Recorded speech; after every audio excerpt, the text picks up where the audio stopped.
ሰላም ጤና ስጥልን ውድ አድማጮች እንደምናመሻችሁ ዜና እናሰማለን። በቅድሚያም ዋና ዋናዎቹም በትግራይ ክልል የሚንቀሳቀሱ 8 ፓርቲዎች ሀገራዊ ምክክር በክልሉ እንዲካሄድ ለማገዝ ተስማሙ። ሐማስ በአሜሪካ ተነሳሽነት የተጀመረውን የተኩስ አቁም ስምምነት ሁለተኛ ክፍል አካል የሆነውን በፍልስጤም ይቋቋማል የተባለውን የባለሙያዎች ኮሚቴ እንደሚቀበለው አስታወቀ። በኮሚቴው ውስጥ ሐማስ አይካተትም ተብሏል። የጀርመን የአየር ትራፊክ ተቆጣጣሪ ባለሥልጣን የጀርመን አውሮፕላኖች በኢራን የአየር ክልል እንዳይጠቀሙ አሳሰበም። ባለሥልጣኑ ይህን ያሳሰበው የአሜሪካው ፕሬዚዳንት ዶናልድ ትራምፕ በኢራን ላይ ወታደራዊ እርምጃ እንደሚወስዱ መዛታቸውን ተከትሎ ነው። የፕሬዚዳንት ዶናልድ ትራምፕ አስተዳደር የ75 ሀገራት ዜጎች የስደተኝነት ቪዛ እንደማይሰጥ አስታወቀም።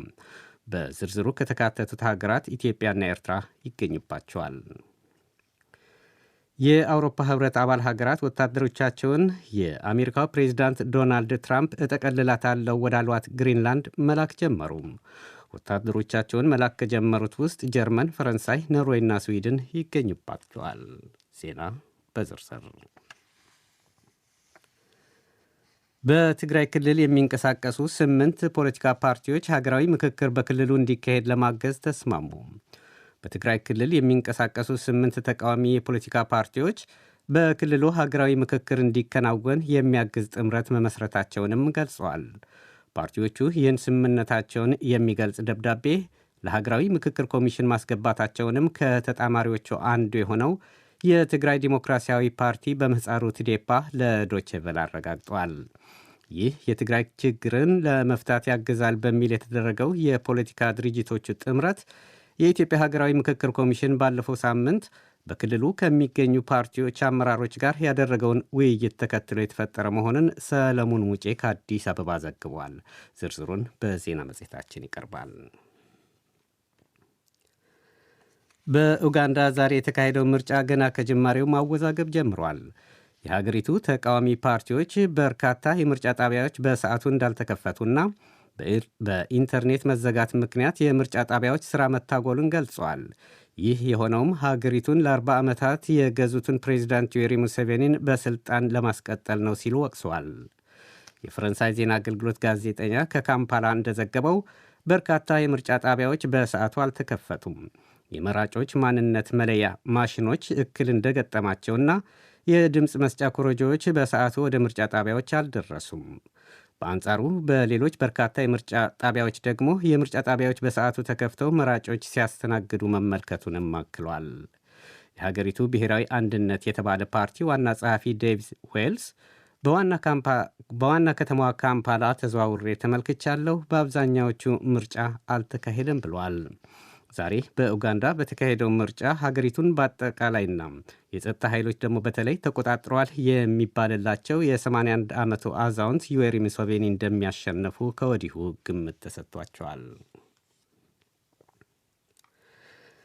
የፕሬዚዳንት ዶናልድ ትራምፕ አስተዳደር የ75 ሀገራት ዜጎች የስደተኝነት ቪዛ እንደማይሰጥ አስታወቀም።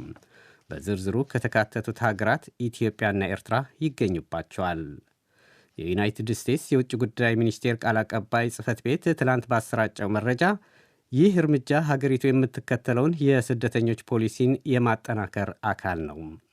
ክልከላ ለንግድ፣ ለቤተሰብ ጥየቃና የአገር ጎብኚዎች ቪዛ ግን አይመለከትም ተብሏል። ክልከላው ከአፍሪካ ሀገራት ኢትዮጵያ፣ ኤርትራ፣ ግብፅ፣ ከላቲን አሜሪካ ሀገራት ብራዚል፣ ኮሎምቢያና ኡራጋይ፣ ከባልካን ሀገሮች ቦስኒያና አልባንያ፣ ከደቡብ እስያ ሀገራት ደግሞ ፓኪስታንና ባንግላዴሽ እንደሚገኙባቸው ሮይተርስ የዜና ወኪል ዘግቧል። ይህ ዶቼ ቬለ ነው። ሐማስ በአሜሪካ ተነሳሽነት የተጀመረውን የተኩስ አቁም ስምምነት ሁለተኛ ክፍል አካል የሆነውን በፍልስጤም ይቋቋማል የተባለውን የባለሙያዎች ኮሚቴ እንደሚቀበለው አስታወቀም። በኮሚቴው ውስጥ ሐማስ አይካተትም ተብሏል። የእስራኤልና ሐማስ ቀጥታዊ ያልሆነ አደራዳሪ የሆነችው ግብፅ እንዳስታወቀችው ሐማስ 15 አባላት ያሉት የባለሙያዎች ኮሚቴ እንዲቋቋም ተስማምተዋል። ኮሚቴው በአሜሪካ ፕሬዚዳንት ዶናልድ ትራምፕ ሊቀመንበርነት እንደሚመራም ታውቋል። የሐማስ ከፍተኛ ባለሥልጣን ባሳም ናይም ለአዣንስ ፍራንስ ፕረስ የኮሚቴው ምስረታ ትክክለኛ አቅጣጫ ነው ብለዋል። ባለሥልጣኑ የተኩስ አቁም ስምምነቱን ለማጽናት፣ ወደ ጦርነት ላለመመለስ፣ የተፈጠረውን ሰብአዊ ቀውስ ለመፍታትና ሁለገብ የመልሶ ግንባታ ለማካሄድ ወሳኝ ነው ሲሉም አክለዋል። የጀርመን የአየር ትራፊክ ተቆጣጣሪ ባለሥልጣን የጀርመን አውሮፕላኖች በኢራን የአየር ክልል እንዳይጠቀሙ አሳሰበ። ባለሥልጣኑ ይህን ያሳሰበው የአሜሪካው ፕሬዚዳንት ዶናልድ ትራምፕ በኢራን ላይ ወታደራዊ እርምጃ እንደሚወስዱ መዛታቸውን ተከትሎ ነው። የባለሥልጣኑ ቃል አቀባይ ለአሶሺየትድ ፕሬስ እንዳሉት ይህ ማሳሰቢያ የሚጸናው እንደ ጎርጎሮሳውያን አቆጣጠር እስከ የካቲት 10 ቀን 2026 ድረስ ነው። በሌላ ዜና ቱርክ በኢራን ላይ የሚወሰዱ የኃይል እርምጃዎች እንደማትደግፍ አስታወቀች። በሀገሪቱ የተፈጠረውን አለመረጋጋት ማስወገድ ቅድሚያ ሊሰጠው ይገባልም ብላለች። የቱርክ የውጭ ጉዳይ ሚኒስትር ሃካን ፊዳን ዛሬ አንካራ ውስጥ ለጋዜጠኞች በሰጡት ቃለ ምልልስ ሀገራቸው ኢራንን በተመለከተ የጀመረችውን የዲፕሎማሲ ጥረት እንደምትቀጥልበት ገልጸው ዩናይትድ ስቴትስና ኢራን ለግጭታቸው መፍትሄ እንደሚያበጅለት ተስፋ አደርጋለሁ ብለዋል። የአውሮፓ ህብረት አባል ሀገራት ወታደሮቻቸውን የአሜሪካው ፕሬዚዳንት ዶናልድ ትራምፕ ጠቀልላታለሁ ወዳሏት ግሪንላንድ መላክ ጀመሩ። ወታደሮቻቸውን መላክ ከጀመሩት ውስጥ ጀርመን፣ ፈረንሳይ፣ ኖርዌይ፣ ስዊድን ይገኙባቸዋል። ሀገራቱ ወደ ግሪንላንድ ወታደሮቻቸውን መላክ የጀመሩት የግሪንላንድና ዴንማርክ ልዑካን ከዩናይትድ ስቴትስ ባለሥልጣናት ጋር ትናንት ተነጋግረው በመሠረታዊ የሐሳብ ልዩነት መለያየታቸውን ተከትሎ ነው። የፈረንሳይ ፕሬዚዳንት ኢማኑኤል ማክሮን የመጀመሪያ ዙር 15 ወታደሮች ግሪንላንድ መግባታቸውን ገልጸው ተጨማሪ ወታደሮች እንደሚልኩ አስታውቋል። ጀርመን በበኩሏ 13 አባላት ያሉት ወታደራዊ የስለላ ቡድን በዛሬው ዕለት እንደምትልክ የሀገሪቱ የመከላከያ ሚኒስቴር ገልጿል። ዴንማርክ ደግሞ ከሰሜን ጦር ቃል ኪዳን አባል ሀገሮች ጋር በመሆን ቀድማ ከላከቻቸው ወታደሮች ተጨማሪ እንደምትልክ ገልጻለች።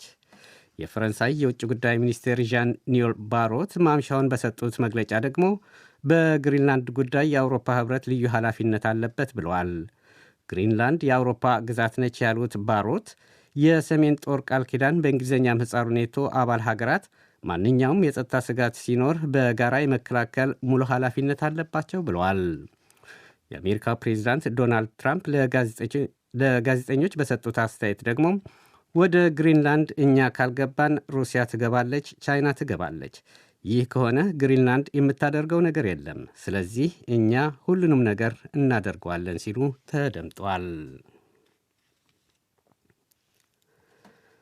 በአለፈው የጎርጎሮሳውያኑ 2025 ወደ አውሮፓ ህብረት አባል ሀገራት የሚደረገው ህገወጥ የሰዎች ዝውውር ትርጉም ባለው መልኩ መቀነሱን የህብረቱ የድንበር ጥበቃ ባለሥልጣን አስታወቀም። ባለፈው የጎርጎሮሳውያኑ 2025 ዓመት 178,000 ህገወጥ ስደተኞች ወደ አባል ሀገራቱ የመግባት ሙከራ ማድረጋቸውን የገለጸው ባለሥልጣኑ እንደ ጎርጎሮሳውያን አቆጣጠር ከ2021 ወዲህ ይህ ቁጥር ዝቅተኛ ነው ብለዋል። ባለሥልጣኑ ባወጣው መዘርዝር ከምዕራብ የአፍሪካ ሀገራት መስመር 63 በመቶ፣ ከምዕራብ የባልካን አካባቢዎች መስመር በ42 በመቶ፣ ከቤሎሩስ መስመር ደግሞ 37 በመቶ መቀነሱን የጀርመን ዜና አገልግሎት ዘግቧል። ይህ ዶቼ ቬለ ነው።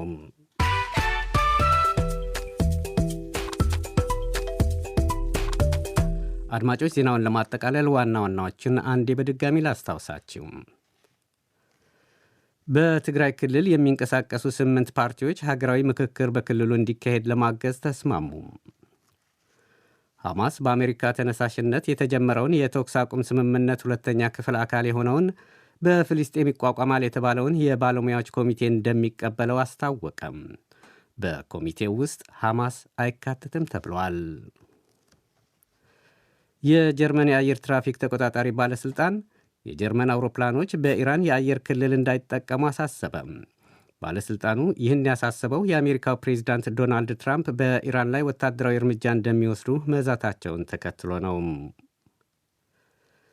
የፕሬዚዳንት ዶናልድ ትራምፕ አስተዳደር የ75 ሀገራት ዜጎች የስደተኝነት ቪዛ እንደማይሰጥ አስታወቀም።